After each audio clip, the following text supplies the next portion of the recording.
Here's to George, the curious little monkey. He's so full of curiosity. Here's to George, the curious little monkey. He's as curious can be. Curious George becomes a salesman. "I've got to go out for a while, George," said the man with the yellow hat. "Why don't you play with your toys until I get back?" George looked out the window. A salesman across the street was carrying a suitcase. He stopped at a house and showed the lady lots of things. The lady bought a hairbrush. Could he be a salesman too? George was curious. He went over to the closet and got his little suitcase. Now he had to find things to sell. He opened the cupboard where his friend kept old tools and brushes. George packed some of them in his suitcase. Now he was ready to be a salesman. People were happy to see George.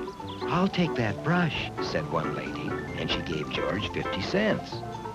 "I can use that old screwdriver," said a man, and he gave George $1. George sold an old clock, and a pencil sharpener, and a box full of nails. Now his suitcase was empty, but he had made a lot of money. He walked down Main Street. His friend Jimmy was looking into the toy store window. "George," he said, "look at that soccer ball. I wish I could buy it, but I don't have the money." So George bought the soccer ball for Jimmy. "Thanks, George," said Jimmy. "You're a real pal. Let's go to the park and try it out." By this time, the man with the yellow hat had come home. "I wonder where George is," he said. Just then, the telephone rang. It was the lady who had bought the brush. "The brush is no good," she said angrily. "You shouldn't let George sell old things." Then she hung up. George's friend had no idea what she was talking about. Then the man who bought the screwdriver called. "This screwdriver is bent," he shouted.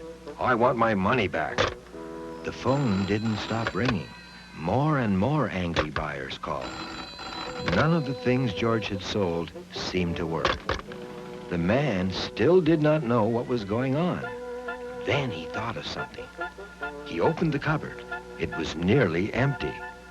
"Now I understand those phone calls," he said. "Just wait till George gets back." "I'm very angry with you," he said when George arrived. George was scared. What did he do? "You sold some of my old broken things to the neighbors," said the man.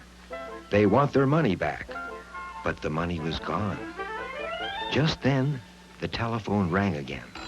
"That must be another one of your customers, George," the man said.